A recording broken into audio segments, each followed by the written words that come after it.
Imagine कीजिए कि आपके तशरीफ में एक बहुत बड़ा फोड़ा हो, पस से सना हुआ फोड़ा, और आपसे कहा जाए कि जमीन पर बैठ जाइए। कितना दर्द होगा। शंकर के डायरेक्शन में रिलीज हुई इंडियन 2, हिंदुस्तानी 2, जिसमें कमल हसन है, वो उससे भी बड़ा टॉर्चर है। मजाक नहीं कर रहा हूं दोस्तों, उससे भी बड़ा टॉर्चर। और ये टॉर्चर इसीलिए आपको दुख देता है क्योंकि इसमें मेरे फेवरेट कमल हसन हैं। हेलो, वेलकम, खुशामदीद, नमस्कार। आप देख रहे हैं फिल्मी बातें विद अभिसार।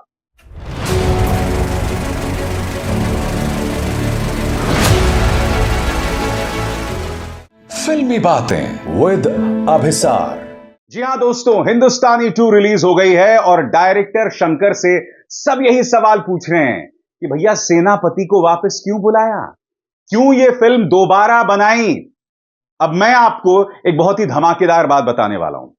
इस फिल्म को मैं रिव्यू जरूर कर रहा हूं, मगर क्या आप जानते हैं, फिल्म मुझे इतनी वाहियात, इतनी बेकार लगी कि मैंने ये फिल्म इंटरवल में ही छोड़ दिया।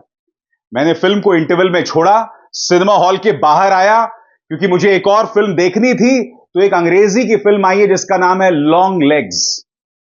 मैं दोबारा सिनेमा हॉल में गया और मैंने वो फिल्म देखी। हिंदुस्तानी 2 कमल हासन की जिंदगी की अब तक की सबसे खराब फिल्म है। सबसे पहले मैं आपको बताता हूं इस फिल्म का प्लॉट क्या है दोस्तों। दरअसल भारत में भ्रष्टाचार बहुत बढ़ रहा है और तभी कुछ युवा ये कहते हैं कि क्यों ना हिंदुस्तानी को वापस बुलाया जाए, सेनापति को वापस बुलाया जाए। और वो लोग एक प्रोपेगेंडा चलाते हैं सोशल मीडिया में, कम बैक इंडियन, यानी कि हिंदुस्तानी वापस आओ। हिंदुस्तानी जो ताइपेई में बसा हुआ है, वो हिंदुस्तानी जो है अचानक सोशल मीडिया में वो मैसेज पढ़ता है और फिर वो खुद पोस्ट करता है कि आई एम कमिंग। और उस मैसेज को देखे वो जो तमाम युवा हैं वो पागल हो जाते हैं कि हिंदुस्तानी वापस आ रहा है, हिंदुस्तानी वापस आ रहा है। और अचानक पुलिस प्लान बनाने लगती है कि अब जबकि हिंदुस्तानी वापस आ रहा है तो हमें उसे पकड़ना चाहिए, उसे कैप्चर करना चाहिए। एक बात बताइए, आपने एक सोशल मीडिया कैंपेन चलाया किसी आदमी के लिए कि कम बैक, वापस आओ, और किसी ने कमेंट कर दिया। अब भैया आप ये निष्कर्ष पर कैसे पहुंचे कि उसी आदमी ने कमेंट किया होगा जिसको आप बुला रहे हैं।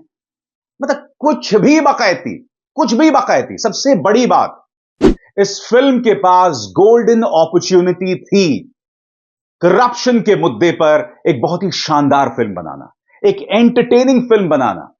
मैं आपको बताना चाहता हूं इसमें गुलशन ग्रोवर है, और गुलशन ग्रोवर एक ऐसे आदमी का किरदार निभा रहे हैं जो देश का पैसा लेकर उड़नछू हो जाता है और हिंदुस्तानी यानी सेनापति पहुंचता है उसे मौत के घाट उतारने।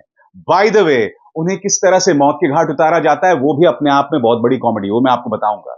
दोस्तों, मैं आपको एक बात बता दूं, इंडिया में ऐसे कई लोग थे, ऐसे कई धन्ना सेठ थे जिन्होंने देश का पैसा लूटा और विदेशों में जाकर बस गए। मसलन विजय माल्या, ललित मोदी, नीरव मोदी, मेहुल चोकसी, ऐसे तमाम लोग हैं। कायदे से इस मुद्दे को शंकर चाहते तो बहुत ही खूबसूरत अंदाज में उठा सकते थे, मगर उस पूरे मुद्दे को ऐसा कॉमेडी बना दिया, ऐसा कॉमेडी बता दिया। इनफैक्ट आपको हंसी इसलिए नहीं आती है क्योंकि कॉमेडी क्रिएट की जा रही है, आपको हंसी इसलिए आती है कि वो पूरा सीन ही इतना फूहड़ है। और हां, एक तो मैं ये बात नहीं समझ पाया हूं कि जो सेनापति बार बार अपनी उंगली का इस्तेमाल करते हैं, मार्शल आर्ट से वो अपने जो है विरोधियों को मार देते हैं। भाई अगर आप मार्शल आर्ट से अपने विरोधियों को ऐसे मार दें तो बात समझ आता है, मगर इस फिल्म में एक नई बात हुई है। मसलन जब सेनापति गुलशन ग्रोवर को ऐसे मारते हैं तो एक आदमी जो अच्छा खासा मर्द है वो अपने बारे में यह सोचने लगता है कि वो औरत है। मजाक नहीं कर रहा हूं दोस्तों, यह आपको इतना वाहियात लग रहा होगा। कमल हासन गुलशन ग्रोवर को मारते हैं और एक अच्छा खासा मर्द औरत बन जाता है। मतलब वो अपने आप के बारे में सोचने लगता है मैं औरत, और उसके अचानक आंखों में काजल आ जाता है और होठों पे लिपस्टिक लग जाती है।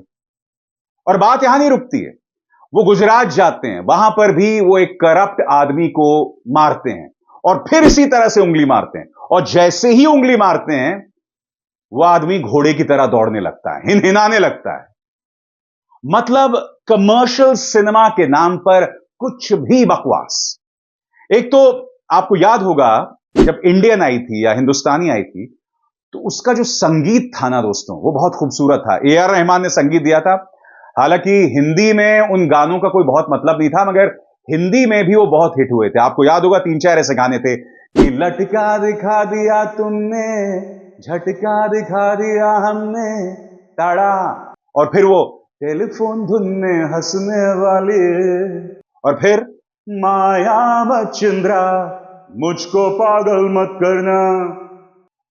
तो हिंदुस्तानी पार्ट 1 में ए.आर. रहमान के संगीत के कुछ खूबसूरत गाने भी थे, मगर इस बार इस फिल्म को संगीत दिया है अनिरुद्ध ने। जहां वही अनिरुद्ध जिन्होंने जवान का भी संगीत दिया था। फिल्म का संगीत निहायत ही रद्दी है। एक भी गाना नहीं है जो आपको याद रहता है।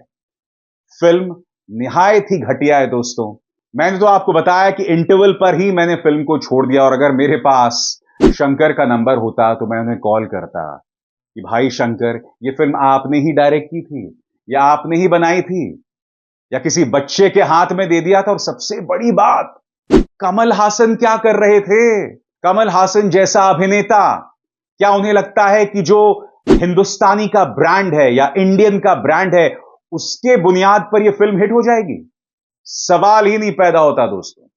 निहायत ही घटिया, वाहियात और ऐसी फिल्म जिसे मैं 5 में से 0 भी नहीं देना चाहता, क्योंकि मेरे हिसाब से यह 0 की तौहीन होगी। इतनी घटिया है Hindustani 2, has to be avoided at all costs. Abhisar Sharma को दीजिए इजाजत। नमस्कार।